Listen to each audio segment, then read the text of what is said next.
Alors, la question d'aujourd'hui, est-ce que boire de l'eau, ça fait vraiment maigrir? Ben oui, mais seulement si on le fait de la bonne façon. Aujourd'hui, j'ai envie de te parler d'un sujet qui m'est venu en tête pendant que ma blonde puis moi, on faisait un training de Karine Larose, OK? On aime bien ça, ces trainings-là. Et donc, à un moment donné, pendant le training, Karine Larose, elle dit quelque chose comme « Oubliez pas de boire de l'eau, parce que quand on boit de l'eau, on augmente les calories qu'on brûle, OK? » Autrement dit, le simple fait de boire de l'eau, on augmenterait notre métabolisme au repos, et en augmentant notre métabolisme au repos, on brûlerait plus de calories, et donc peut-être que ça nous aiderait à maigrir un peu plus. Est-ce que c'est vrai cette histoire-là, ou est-ce que c'est un mythe? Je te présente une première étude dans laquelle des chercheurs ont demandé à des participants de boire un grand verre d'eau, 500 ml, sur un estomac vide. Et ce que les chercheurs voulaient mesurer, c'est l'effet de ce verre d'eau-là sur le métabolisme, OK, sur la dépense calorique. Et ce qu'ils ont remarqué, c'est qu'après avoir pris ce grand verre d'eau-là, le métabolisme au repos des gens montait de 30 % en 90 minutes. Autrement dit, les gens brûlaient réellement plus de calories après avoir bu un grand verre d'eau. Donc, Karine Larose a raison, Karine a toujours raison, boire de l'eau, ça aide réellement à brûler des calories. Mais est-ce que ça fait vraiment maigrir? Parce que c'est deux choses différentes, augmenter un peu le métabolisme et avoir un effet réel sur la perte de poids. Bien, c'est ce que des chercheurs ont mesuré dans une deuxième étude où ils ont pris des gens qui étaient en surplus de poids et ils les ont divisés en deux groupes. Le premier groupe devait adopter un régime restreint en calories et le deuxième groupe adoptait exactement le même régime restreint en calories, mais ajoutait en plus un grand verre d'eau avant chacun des repas, matin, midi et soir, donc 3 fois par jour. Mais sinon, c'était exactement le même régime restreint en calories. Après 12 semaines, les chercheurs ont mesuré le résultat des interventions. Le premier groupe, qui avait un régime restreint en calories, avait perdu du poids, c'est normal. Mais intéressant, le groupe 2 avait perdu 5 livres de plus que le groupe 1, simplement parce qu'ils avaient ajouté un grand verre d'eau avant chacun des repas. OK? C'était une perte de poids 44 % plus rapide, juste en ajoutant un verre d'eau en plus du régime. Donc, non seulement ça monte le métabolisme, mais en plus, ça fait réellement maigrir d'ajouter de l'eau dans nos repas. Maintenant qu'on sait que ça marche, j'ai 4 questions que j'aurais le goût de partager avec toi. Première question, est-ce que ça marche à n'importe quelle température d'eau? Eh bien, spoiler alert, non, ça ne fonctionne pas à n'importe quelle température d'eau. Est-ce que ça marche avec n'importe quel breuvage? Non plus. À n'importe quel moment de la journée? Non plus. Et est-ce que ça peut être dangereux? Malheureusement, oui, ça peut être dangereux. En fait, ça peut même te faire mourir. C'est là qu'on met une petite phase de scandale qui indique la stupeur et la surprise. Mais inquiète-toi pas, comme disait Terminator, si tu restes avec moi jusqu'à la fin, tu devrais survivre. Bon, la température idéale de l'eau, c'est quoi?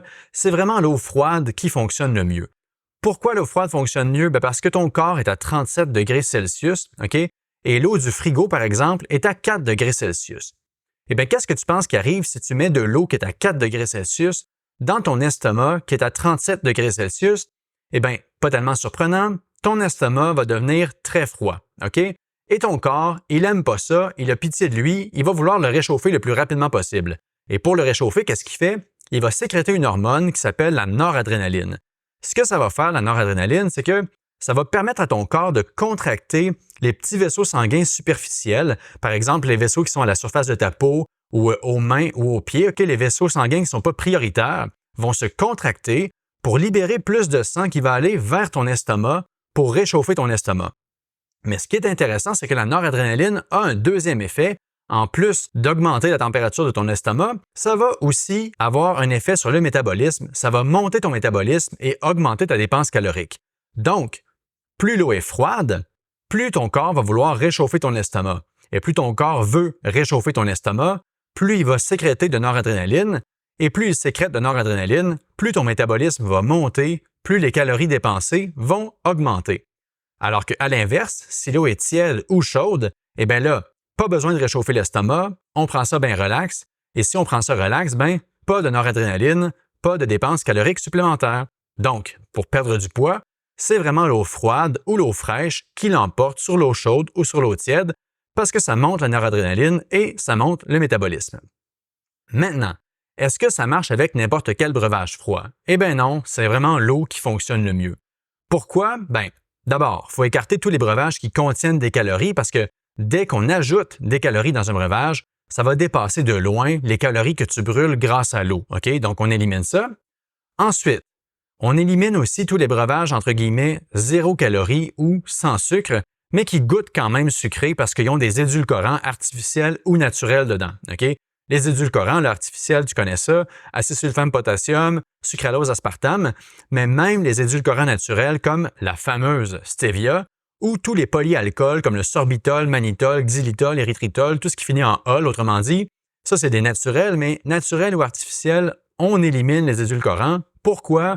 Parce que c'est démontré que les édulcorants, artificiels ou naturels, ça perturbe quand même le métabolisme, ça a tendance entre autres à perturber la flore intestinale et à faire prendre du poids, même si, bizarrement, ça contient aucune calorie. Donc, on élimine ça. Bon, là, avant que tu me dises, mais c'est donc bien compliqué cette histoire-là d'édulcorants. Eh non, c'est pas compliqué du tout, regarde bien. Le vrai sucre, ça fait engraisser. Le faux sucre, ça fait engraisser aussi. Donc, tu élimines les deux, comme ça, t'engraisses pas. Maintenant, j'en connais une qui va me dire « Mais là, l'eau, c'est un peu plate, ça goûte rien, ça me tente pas. » Bon, qu'est-ce qui arrive si on fait une boisson qui contient aucune calorie, aucun édulcorant? Il reste pas grand-chose, je me creuse la tête, mais peut-être une tisane, par exemple, qu'on ferait refroidir et qu'on boirait froide. Qu'est-ce qui arrive avec ça? Eh bien, malheureusement pour elle, encore là, c'est vraiment le verre d'eau froide qui l'emporte. Pourquoi le verre d'eau l'emporte sur la tisane refroidie? Parce que imagine-toi donc que ton corps détecte ce qu'on appelle l'osmolarité d'un liquide. Okay? L'osmolarité, c'est un mot fancy qui veut dire y a-tu quelque chose dans l'eau ou y a-tu rien du tout dans l'eau? Et ça détecte même les minuscules particules qui sont impossibles à voir à l'œil nu. Donc, si ça goûte quelque chose ou si l'apparence est changée, évidemment qu'il y a quelque chose dans l'eau. Okay? Et qu'est-ce qui se passe? C'est que c'est vraiment l'eau vide, l'eau qui contient rien du tout, qui déclenche le plus le réflexe de noradrénaline. Alors que si l'eau contient quelque chose, il y a moins de noradrénaline. Okay? Si l'eau contient quoi que ce soit, moins de noradrénaline et pas de noradrénaline, ben moins de calories brûlées, comme on a vu tantôt avec l'eau froide. Donc, pour perdre du poids, c'est super simple.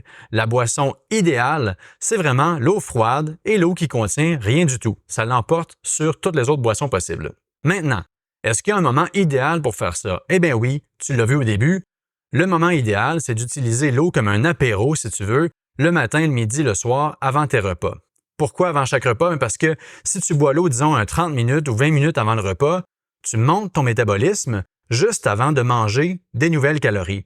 Et donc, il y a plus de chances que les calories que tu manges soient bien utilisées, entre guillemets, et non pas stockées en graisse. Ensuite, deuxième bonne raison, comme tu vas être bien hydraté avant le repas, il y a moins de risques que tu confondes la soif et la faim pendant le repas, donc tes portions vont être plus modérées. Okay? On le sait, quand on a soif pendant un repas, des fois le cerveau il se trompe entre la soif et la faim et on mange des portions déraisonnables.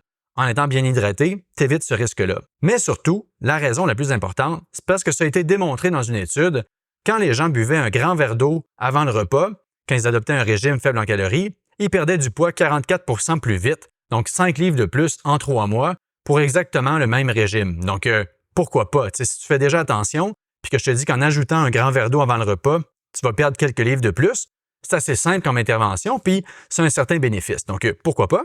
Maintenant, la question qui tue, littéralement, est-ce qu'on va mourir? Eh bien oui, malheureusement, on va mourir. C'est pas pour rien que je suis anxieux. Je sais que je vais mourir, je sais pas quand, puis ça me stresse.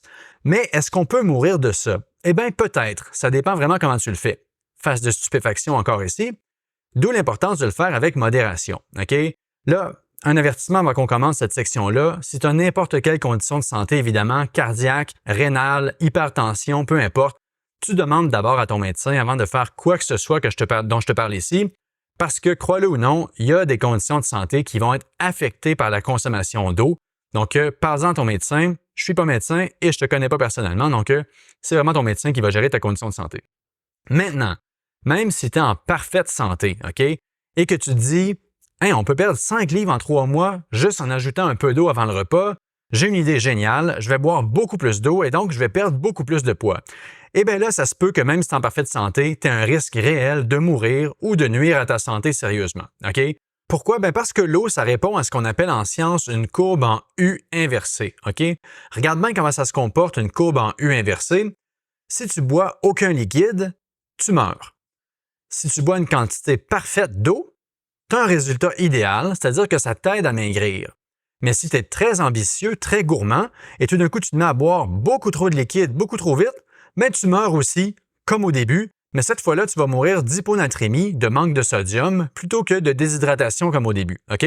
Mais tu meurs pareil. Mais si tu bois normalement à ta soif, entre guillemets, et que tu ajoutes un verre d'eau avant tes repas, ben ça pourrait quand même t'aider à maigrir un peu, on l'a vu tantôt. Surtout si tu manges sainement, OK? C'est le petit bémol qu'on va ajouter à la fin, parce que si tu bois un grand verre d'eau avant chaque repas, tu pourrais brûler à peu près 75 calories de plus par jour. Donc, c'est vraiment génial. Juste à boire de l'eau, tu brûles un peu plus de calories. C'est comme des calories gratuites que tu brûles comme ça sans rien faire. C'est super. Encore plus intéressant, ça équivaut à peu près à environ 15 minutes de marche rapide, juste parce que tu as bu de l'eau. Donc, encore plus génial. Le problème, c'est que c'est aussi l'équivalent d'un biscuit Oreo et demi, OK? Donc, si tu manges un biscuit Oreo et demi aujourd'hui, tu viens d'annuler tout ce qu'on s'est raconté aujourd'hui par rapport à l'eau avant le repas. Ça ne change rien parce que ton biscuit Oreo et demi dépasse tout ça. Donc, la vraie morale de l'histoire aujourd'hui, c'est que si vraiment tu veux être aussi en forme que Karine Larose, oublie pas de bien t'hydrater, c'est super important, mais oublie surtout pas de ne pas manger de biscuits.